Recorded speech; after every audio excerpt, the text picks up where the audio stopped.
বলো তো এখানে আমরা কজন রয়েছি? অন্ধকারের মধ্যে মনে হচ্ছে যেন আমি রান্নাবাটি খেলছি। বেশ কিন্তু ভালোই লাগছে। Hello everyone, good morning. কেমন আছো তোমরা সবাই? আশা করি সবাই অনেক ভালো আছো আর সুস্থ আছো।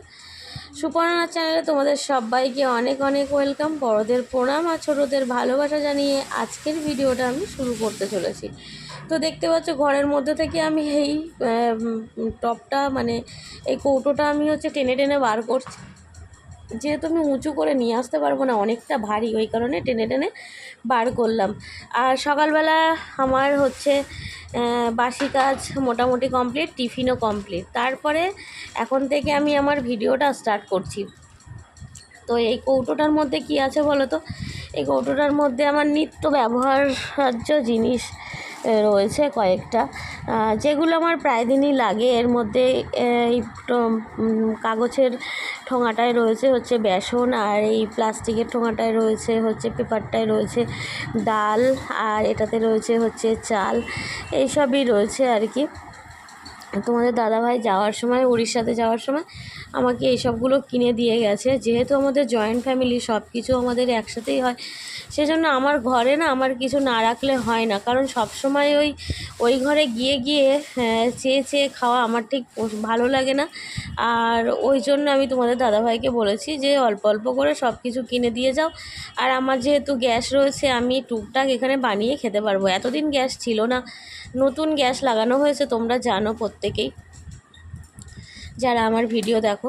তো ওই কারণে আমি এই সব জিনিসপত্রগুলো কিনে নিয়েছি যে টুকটাক আমি ঘরে করে খেতে পারবো।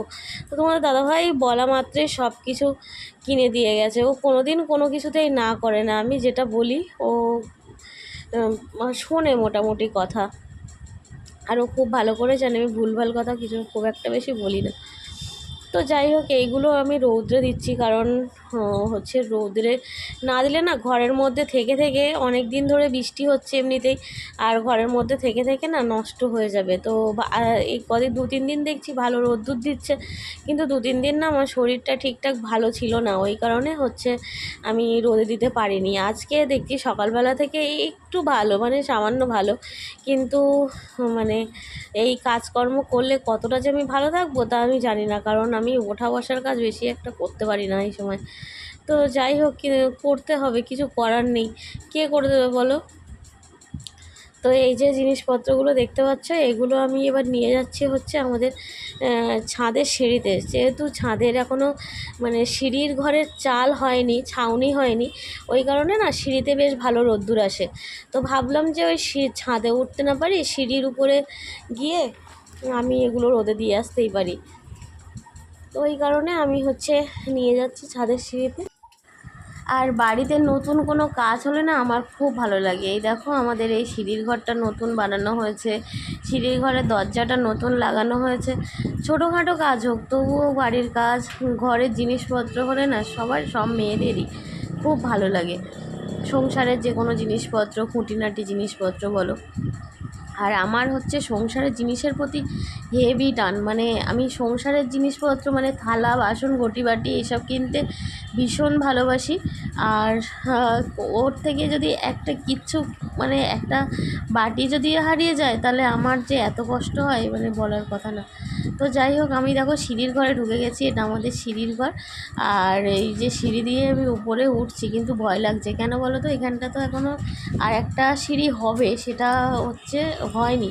আর ওখানটাতে দেওয়া রয়েছে, কি বলে, ইট দেওয়া রয়েছে, ওই কারণে উঠতে না ভয় লাগছে। আর নাইটিটা দেখেছো তো, পা ছাপিয়ে গেছে। তো যাই হোক, আমি উঠে গেছি। আর এই যে এখানে দেখেছো কত সুন্দর রোদ্দুর দিচ্ছে, সেই জন্য এখানে এসছি রোদ্রে দিতে। তো চলো এগুলো রোদে দিয়ে নিই। এমনিতে কুলোতে ছিল, কুলো শুদ্ধই রোদে দিয়েছি, 2-1টা নিচে নামিয়ে দিলাম, কারণ নিচে নামিয়ে দিলে হবে কি, রোদটা বেশ ভালোই পাবে, ওই কারণে। আর আমাদের সিঁড়ির ঘরের দরজাটা কেমন হয়েছে বলো? ভীষণ হার্ডি হয়েছে, ভীষণ হার্ডি। তো চলো দরজা বন্ধ করে দিলাম। আর এদিকে যেহেতু রোদ্দুর দিয়েছে, কদিন ধরে রোদ্দুর দিচ্ছে, 3-4 দিন ধরে রোদ্দুর দিচ্ছে। তো ওই যে বললাম শরীর খারাপ, ওই কারণে কোনো কাজ করতে পারি না, খুব কোমরের যন্ত্রণা হয়, ওই কারণে কোনো কাজই করতে পারি না। তো আজকে ভাবলাম যে বালিশগুলোও রৌদ্রে দিই, কদিন ধরে বৃষ্টি হচ্ছে, স্যাঁত স্যাঁত করে। আর দেখবে মাঝে মাঝে বালিশগুলো রোদে দিলে না বেশ ভালোও থাকে, ফুলে ফুলেও ওঠে, আর ব্যবহার করতেও ভালো লাগে। যে কোনো জিনিস পরিষ্কার পরিচ্ছন্ন থাকলে ব্যবহার করতে সত্যি ভালো লাগে। তো ওই কারণে মায়ের কাছ থেকে কাঠের চেয়ারটা বাইরে বার করে নিলাম, কারণ আমি একা একা তো বার করতে পারবো না, এত হার্ডি চেয়ার। তো মাকে বললাম যে চেয়ারটা তুমি বার করে দাও, আর আমি বালিশগুলো রৌদ্রে দিয়ে দিচ্ছি।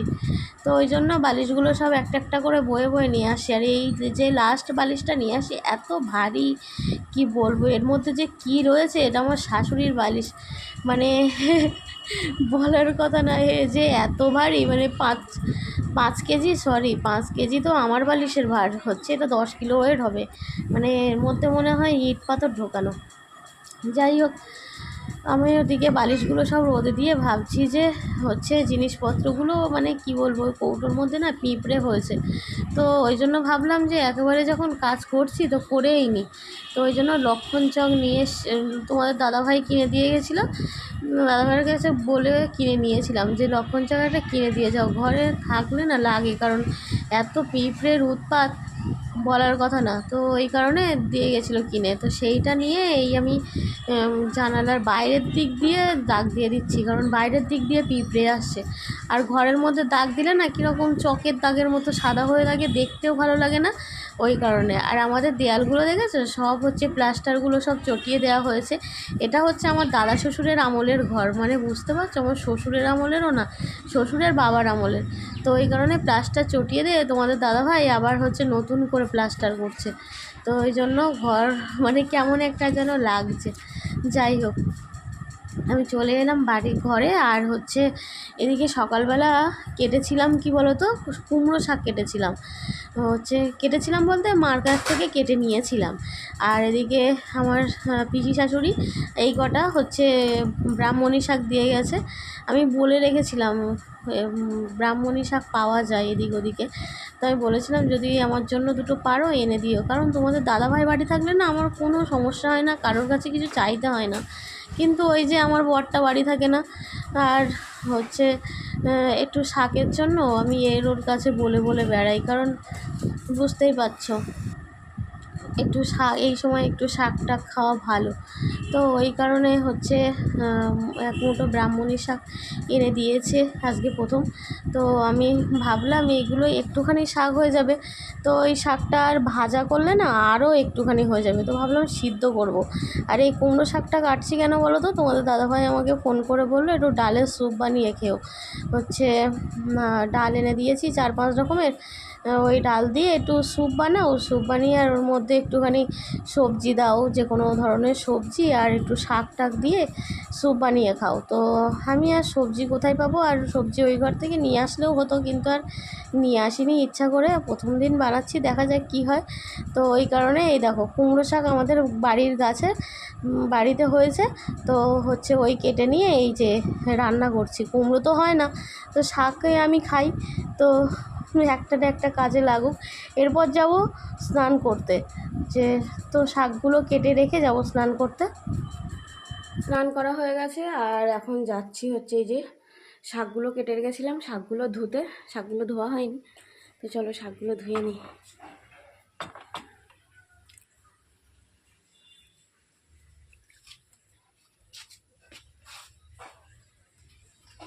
কদিন ধরে প্রচুর বেশ ভালোই, মানে প্রচুর না, বেশ ভালোই মিষ্টি মিষ্টি রোদ দিচ্ছে, আর জিনিসপত্রগুলো সব শুকিয়েও নেওয়া যাচ্ছে। তো চলো।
Good evening friends. তো আমি এখন বসেছি একটা কাজ করতে। কি কাজ করতে বলো তো? আর প্রথমে বলো এখানে আমরা কজন রয়েছি? এখানে হচ্ছে আমরা কজন রয়েছি তোমরাই বলো, আমি বলবো না। আর এখানে কুলেখাড়া শাকের চপ করতে বসেছি। তো এই যে বেসনগুলো সব রোদে দিয়ে বেশ শুকনো শুকনো হয়ে গেছে, বেশ ভালো একদম ফ্রেশ হয়ে গেছে। তো সেই বেসন হচ্ছে বার করেছি এখন। আমি ভাবছিলাম মানে কুলেখাড়া শাক ছিল অল্প করে, বুঝলে তো। তো ভাবছিলাম প্রথমে সিদ্ধ করবো বলে মা ফ্রিজ থেকে ওই ঘর থেকে দিয়ে গেছে। তো আমি হচ্ছে কাটতে কাটতে কাটছি, হঠাৎ করে ফুলি এসছে। ফুলিকে তোমরা অনেকেই চেনো, আমার পাশের বাড়ি একটা আমার ননদ সম্পর্ক হয়, বাচ্চা মেয়ে। ও আমাকে প্রচণ্ড ভালোবাসে, প্রত্যেক দিন আমার সাথে দেখা করতে আসে। তো এসছে, আমি বললাম যে ফুলি কুলেখাড়ার চপ খাবি, তোকে একটা নতুন জিনিস খাওয়ায়। আর এখানকার লোক কুলেখাড়ার চপ কোনোদিনও খায়নি।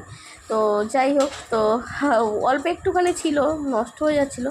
তো হচ্ছে সেই কুলেখাড়ার হচ্ছে চপ করেছি। তো ওই জন্য ওই ভাজছি, আর আমার পেছনে কিন্তু ফুলি বসে রয়েছে। তো বেশি হয়নি, অল্প হয়েছে। চলো তোমাদেরকে দেখাই। তো এই দেখো, এই হচ্ছে চপ হয়েছে। কুলেখাড়ার চপ যারা খাওনি একদিন খেয়ে দেখো, খুব ভালো লাগে। তো এই 4টে মাত্র চপ হয়েছে। তো আমরা দুজনে খাবো, আমি আর ফুলি খাবো। তো আর কাউকে দেবো না। অল্প হয়েছে, আর কাউকে দেওয়ার মতনও কেউ নেই, কেউ খাওয়ার মতনও নেই। যাই হোক, চলো আজকের ভিডিওটা এই পর্যন্তই কমপ্লিট করছি। দেখা হচ্ছে আবার নেক্সট ব্লগে। তোমরা সবাই খুব ভালো থাকো, সুস্থ থাকো। শুভরাত্রি।